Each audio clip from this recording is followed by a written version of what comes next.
the year is slowly coming to an end. I already put up my calendar. I don't know if you guys want to see, but there, my calendar has like a little thing, and it's the Rolling Stones. I do have a calendar for next year though. It's Godzilla. I'm gonna put it up in May because Rolling Stones. But that's besides the point. I keep saying I'll be making a video about all the videos I'll be making next year, but I'm still not done with the thumbnails. So in the meantime, I'm making more videos. Mario is the most popular mascot for Nintendo, and he has like a ton of games. My favorite one being Mario Kart. But that's besides the point. Did you know that Mario has lost media?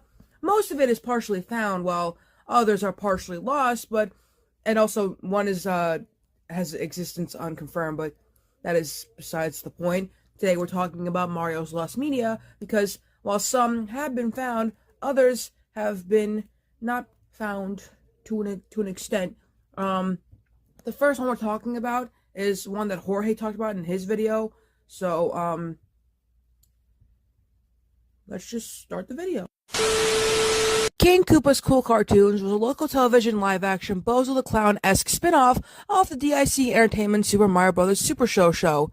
I said it a bunch of times, but whatever. It was hosted by King Koopa, who was portrayed by Christopher Collins in 1989, but then later Pat Finley, both in a rubber costume and modified appearance-wise to be more believable for a live-action show.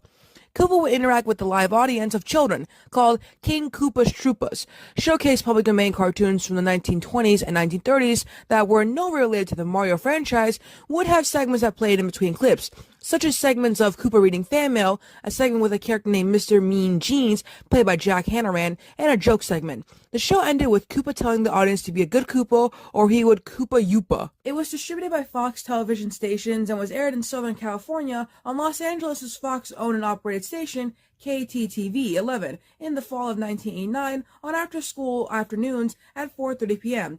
KTTV Fox 11 was a test market to gauge the show's popularity with children before potentially expanding it. However, there are newspapers showing airtimes for the show in Arizona. According to a commenter on a Retro Drunk article about the post, it briefly aired on the Children's Channel in the UK. However, there is not much evidence to back that claim. In 1990, Saban Entertainment, also under the name Balanga Music, submitted copyrights for the opening and ending themes of the show. The copyrights state that the music and lyrics of both songs were made in 1989 by Saban Productions, with the document King Koopa's Cool Cartoons, closing theme, and King Koopa's song, number PA, that's a lot of numbers.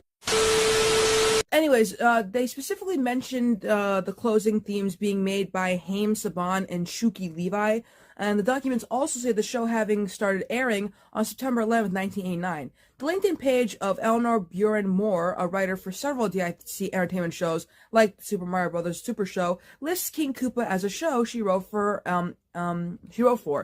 Eleanor Buren Moore was contacted and had a large amount of information about the show. She also owned a Koopa Troopa helmet from the show. Due to its poor reception and the show's failure to catch on, the show appears to have never received a home media release, and little footage of the show is available online.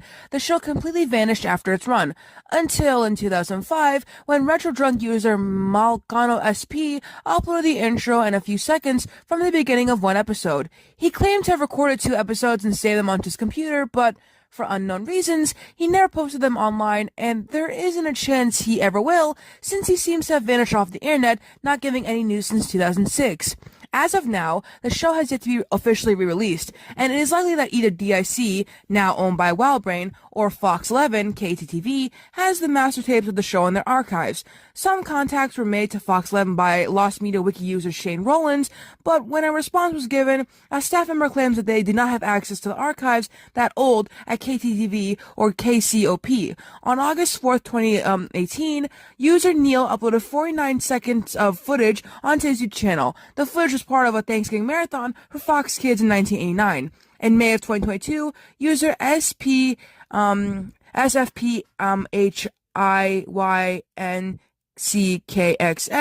posted 3 different cutaways on r/Lost Media, which were then uploaded to YouTube by Star Kritas. You know, I can kind of see why this didn't catch on. He looks scary. Club Mario, which started airing on May 4th, 1990, temporarily replaced the live-action episodes of the Super Mario Bros. Super Show. This featured extreme Mario-obsessed teenagers Tommy Treehugger and co-MC, played by Chris Coombs and Michael Anthony Rollins, goofing around and in one episode, running around the DIC studios and harassing DIC executive producer Andy Hayward.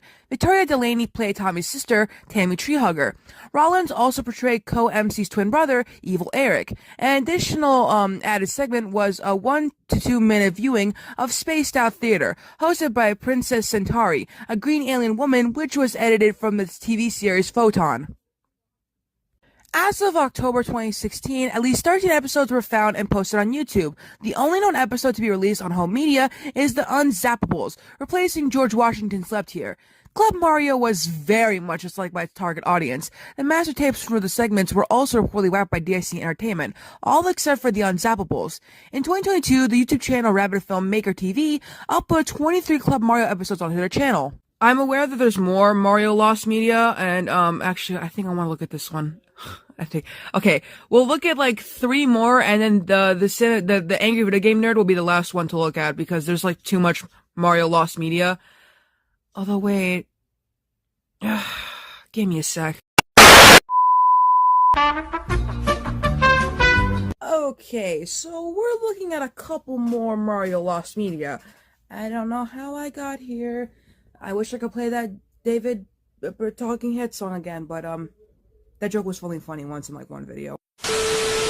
Now, the next Mario Lost Media we're looking at, its existence is unconfirmed, and the article has been tagged as needing work due to lack of content, but for the sake of this video, I'm going to read it regardless. Clear my throat. Sickening more, I swear. Super Mario Bros. Christmas Show is a large show produced by DIC Entertainment. The show was only ever mentioned in the document Action Man and 67 other titles, musical compositions, from the U.S. Copyright Office website. DIC Enterprises, Inc. published the document on June 5, 1997, and contains multiple titles of shows produced by DIC. On July 17, 2013, former DIC Entertainment CEO Andy Hayward and his wife, Amy Mohian Hayward, published SMC 60-second theme musical compositions. The document contained various titles produced by DIC Entertainment, including the Super Mario Bros. Christmas Show. Aside from these situations listed above, no other references for the show appear online or anywhere. Thus, its existence is unconfirmed. Or contested, but we don't know if it's real. Jammin' with Mario and Mario's Driving Range are 2 Flash browser games used to promote the Mario toy line in McDonald's Happy Meals in 2006. From September 1st to September 26, 2006, McDonald's and Nintendo made a toy line to get kids active called Take the Mario Challenge. Kids were able to get Donkey Kong, Yoshi, and Mario-themed toys in their Happy Meals. They mostly ranged from a Donkey Kong-themed flying disc, a Yoshi-themed pop and catch, and a Mario-themed ball. What made it most interesting, though, was from the official website. You see, in the site, kids could play 2 Mario-themed browser games called Jam with Mario and Mario's Driving Range. Jam with Mario was about learning the Mario theme by typing keys on the keyboard, while Mario's Driving Range is just unknown, with the only info about it being a golf game, with it previously being rumored as a driving game. No footage or photos of the game exist online, though an archive website during the Mario promotion was found. Unfortunately, the page is non-functional, as most links do not work at all. On September of this year, though, Lost Media Wiki forum user 3 Frogs uncovered logos for the browser games via secret screens on the website, with the logo for Mario's Driving Range seemingly confirming that it is a golf game and not a driving game.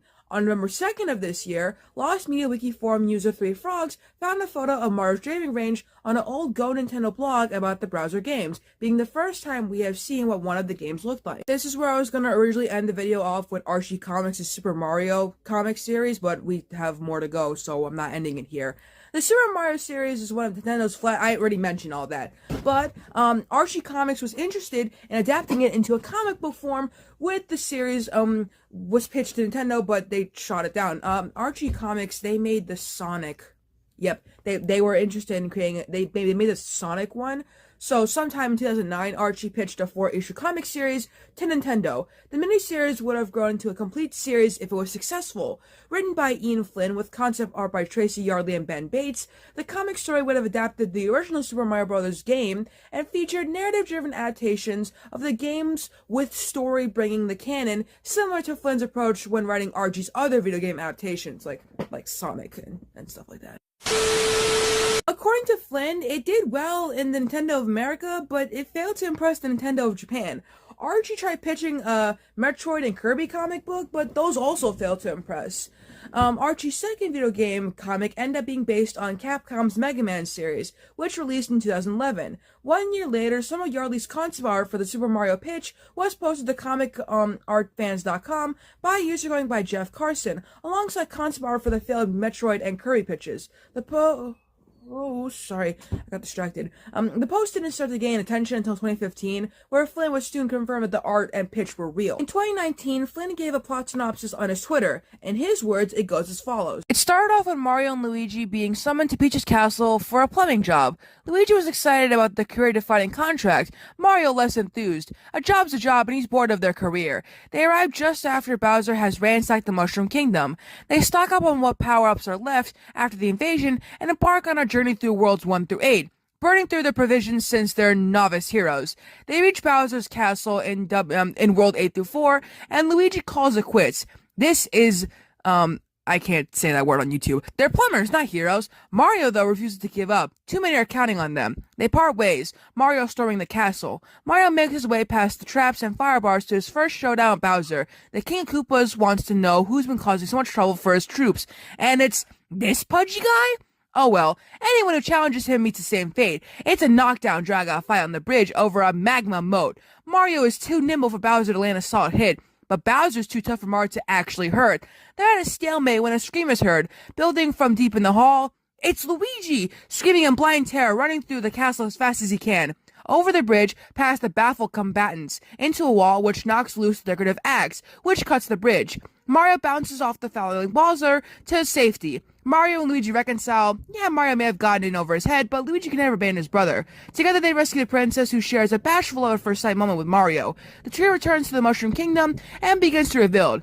Peach names Mario and Luigi the Royal Plumbers. Luigi is overjoyed. They're set for life now! No more adventures!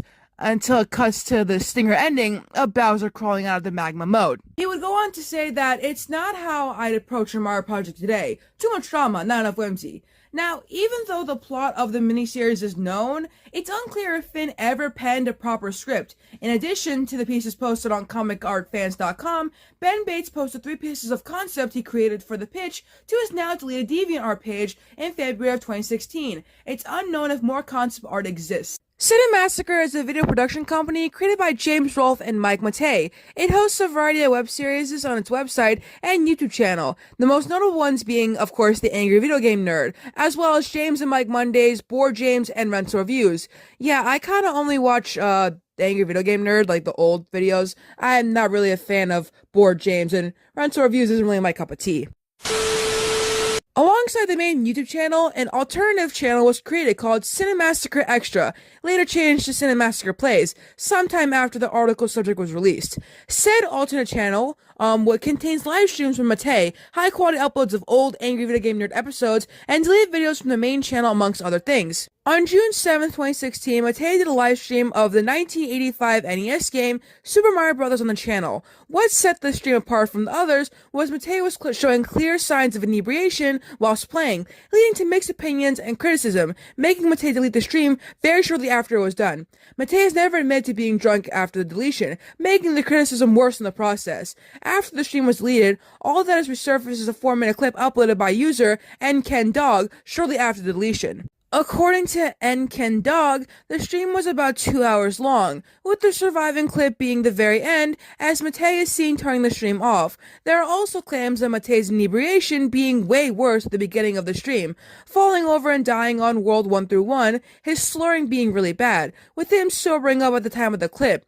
Witnesses of the stream recall a moment where people in the chat start spamming ham salad, with Matei screaming the phrase throughout the stream afterwards, alongside with the quote, Nobody plays real games anymore. I play real games. I've been doing this since I was fucking 12. The stream has since gotten the nickname Motherfucking Mario, referring to one of Matei's nicknames, Motherfucker Mike. Although when compared to the channel's other video names at the time, it was probably originally titled Super Mario Bros. NES Livestream. Aside from the clip, nothing else for the stream has resurfaced.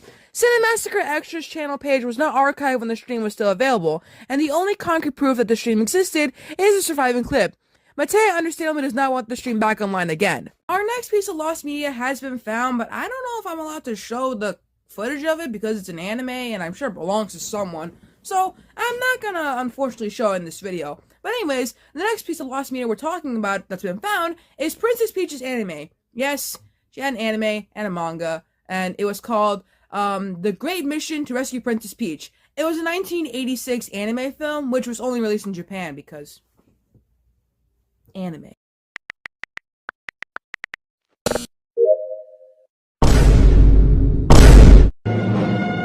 What do you mean you don't agree with me? Do you know who you're dealing with?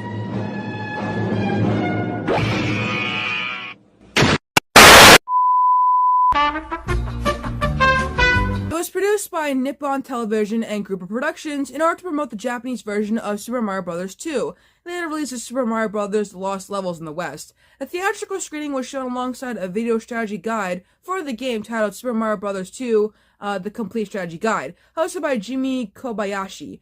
The movie is notable for its deviation from how the Mario series later developed, particularly in the presence of original characters such as Peach's fiancé Prince Haru, in contrast to the games in which Peach has no other love interest outside of Mario or Luigi. I forgot about Prince Haru.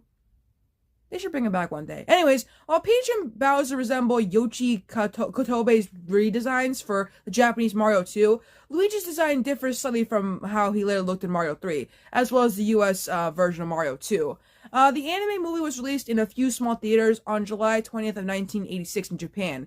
It was later released as a rental-only video cassette on VHS and Betamax. Because of this and its lack of any re-release on modern media, it's considered a holy grail to anime and Nintendo collectors. The plot of the film is about Mario and Luigi finding their way to the Mushroom Kingdom from a warp pipe after Princess Peach jumped out of their Famicom game.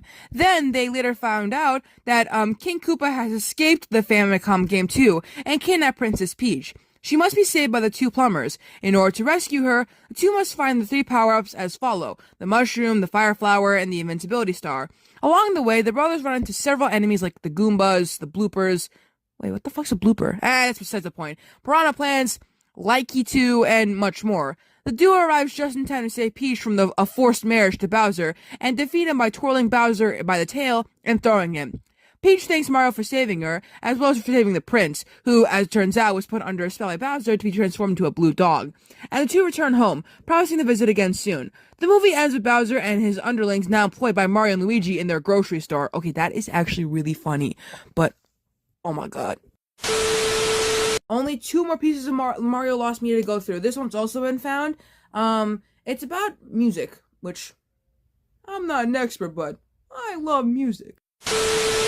In the early 1990s, the band Ambassadors of Funk teamed up with Nintendo to make a hip-hop album based on the games in the Super Mario Bros. Series. These songs were later released on an album called Super Mario Compact Disco. While the album was only released in Japan on March 21st, 1993, one song based on Super Mario Land was released worldwide as a single on 7 and 12 records on CD, and as of 2009, it's on iTunes. A promotional video was made for the song. The video was up on YouTube for a while, but it was removed due to a copyright claim by Living Beat Records. However, the video has also been uploaded to other websites, such as Dailymotion, and images and GIFs of the video were uploaded to Dorkly in a review of the video. It was filmed at the Chessington World of Adventures, and possibly other locations. It featured MC Mario singing along to the song, two dancers, and a person in a Mario costume dancing in a Wild West themed attraction, the Mystic East attraction in the World of Adventures, and some other rides of the park. Now, we're talking about the most infamous movie of all time. The original Mario movie with Bob Hoskins and John Leguizamo. The Super Mario Bros. Movie was a 1993 live-action film and the first Hollywood adaptation of a video game. Yes, you heard that correctly. This was the first video game movie adaptation back then. I think it's okay, but like, No, I'm not gonna say anything else. I'm gonna skip all the big stuff in this article and go straight to the lost media. You see, there are some deleted scenes in the movie. Oh my god, there are a lot of deleted scenes in the movie. Holy shit. Well, what kind of YouTuber would I be if I didn't go through all of them? Our first deleted scene that's been partially found is Koopa tracks down Daisy's mother. The film originally began with no animated dinosaur prologue, with the scene of the Queen dropping Daisy off at the nun's doorsteps opening in the film. This original version featured Koopas wandering the surface, stalking the Queen. The first shot, as seen in the work print, there's a leaked work print, but I didn't want to get into that, I'm sorry, that shows a close-up of Koopa's shoes, and his shadow cast against the wall. The teaser trailer also shows Koopa turning his head towards the camera.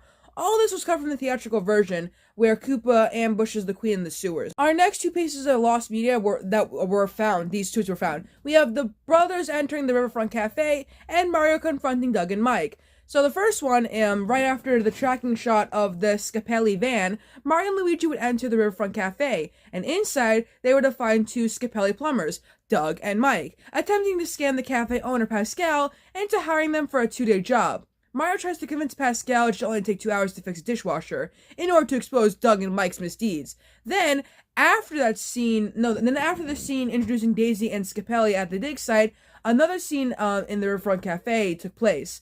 Mario confronted Doug and Mike in the kitchen, revealing he's known Scapelli his whole life and isn't intimidated by him. Mike suddenly threatens Pascal to hire Scapelli under the pressure of potential mob connections, leaving the brothers without a job. Yeah, their names are the Marios. Mario, and Luigi Mario. Anyways, they cut this because, for time, in order to move the action to the Dino Hatton quicker. Yeah, Dino Hatton. This Dino Hatton. Next, we have Luigi meeting Daisy at the cafe. This is lost. As originally filmed, Pascal would have offered Mario and Luigi a free meal as a way to make up for hiring Scapelli over them. While dining, Daisy would have walked into the cafe in order to use a phone. Luigi was to witness her colliding with a waiter, falling on the floor drenched in water from the broken dishes. Luigi then apologized for Daisy and offered to pay damages on her behalf, which opened the opportunity to introduce themselves to one another. It's unknown if this version of the scene ever made it into editing, as it was filmed early during principal photography and eventually reshot with the film scene in the theatrical cut. Next, we have the Mario brothers prepare for their date. This is lost. A brief scene of Mario and Luigi preparing for their date occur after dropping Daisy off at the dig site. The two of them would be dressing themselves, with Luigi blasting Red Hot Chili Peppers in his room, while Mario listened to Frank Sinatra.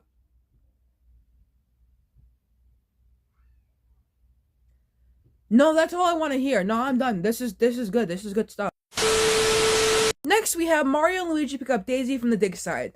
The Todd Strasser novelization describes a scene where Mario and Luigi pick up Daisy from the dig site for their date, ending with the reveal Spike and Iggy are stalking them. The continuity Polaroid suggests this scene was shot. There's pictures, by the way. I would show them, but I'm not gonna. I will instead link all of the things I talked about in this video, though, because in case you wanna read them, you can. But the next piece of lost media, this is lost, it's extended Bella Napoli scene. According to the currently lost 35mm stills, the Bella Napoli dinner scene was originally longer. The stills show Mario and Co. ordering their meal from a waiter, as well as an extended conversation with Daniela before they eat. We have more. Oh my god, we have so much more, man. Shit.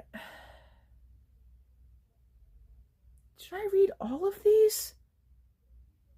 I don't think I want them anymore, man. These are long. There was a lot of lost media for this movie, and I unfortunately just could not read them all. I could have if I wanted to, but this video was not about the movie. This video was about other Mario lost media. I mean, if you guys want me to make a video about this, I could, you know. It's hypothetical. Because I can already smell the comments. Oh, Amy, you should have read all of them. I want to know about Mario. And you know what? Maybe that'll be a video. But I cannot do this whole article. It's long. Anyways, thanks for watching the video. Make sure to like, comment, subscribe, and I'll see you all in the next video where I revisit a childhood classic of mine. I watched a lot of weird movies when I was a kid, and Monkey Bone was one of them.